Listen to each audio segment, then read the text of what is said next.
Well, we're getting mass public support wherever we go. We're getting stopped by people on buses. I was speaking to a nurse who's worked for 38 years, telling us how much she supports what we're doing. She came round to our picket line.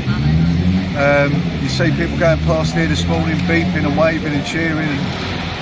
I think the public support is huge for the RMT at this point in time, and also we've seen many people signed up to that Enough is Enough campaign. We're talking hundreds and hundreds of thousands at this point. I saw the queue going all the way down the road last night to come and see people at the launch event.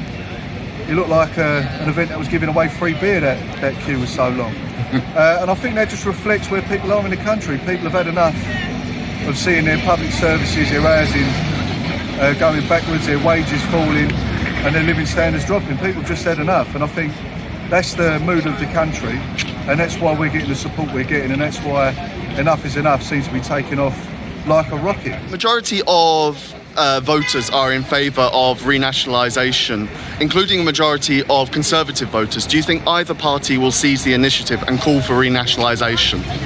I don't think so, because we've seen the types of answers that politicians of all stripes have given recently.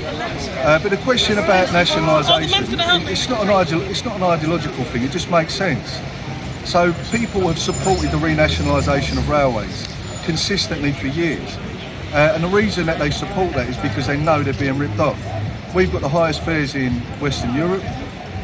We've got a situation where millions and millions and millions of pounds are being taken out of our industry and are being used to subsidise foreign state-owned railways. 7 of the major companies in our railways are foreign state-owned railways. So the government's in favour of state ownership of railways as long as it's a foreign state owning ours. And that goes for energy as well. I think people are in support of taking the energy companies back into public ownership. If we had those in public ownership now, we could cap the energy prices in the morning. And that would go a long way to solving people's problems in the cost of living crisis.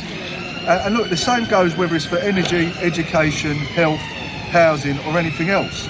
You can either build homes for people to live in, you can either build an education system to educate our kids and a health service to look after us when we're sick, or you can create investment opportunities for private companies and higher value individuals to speculate with, but you can't have both. If you try to build those things as investment opportunities and people to squeeze a profit out of it, all you're going to end up with is escalating prices, falling standards, and people being squeezed out, people not being able to afford to pay their rent, people not being able to afford to get an education, and people struggling to get looked after when they're ill. So all of these things are in the public interest, and I think people just know it's common sense. It's not an ideological thing, it's just what makes sense. And so we're in favour of it, and we think if the politicians aren't going to make the case, then we've got to build public support for those things and try and use that to push the politicians to where we want them to be.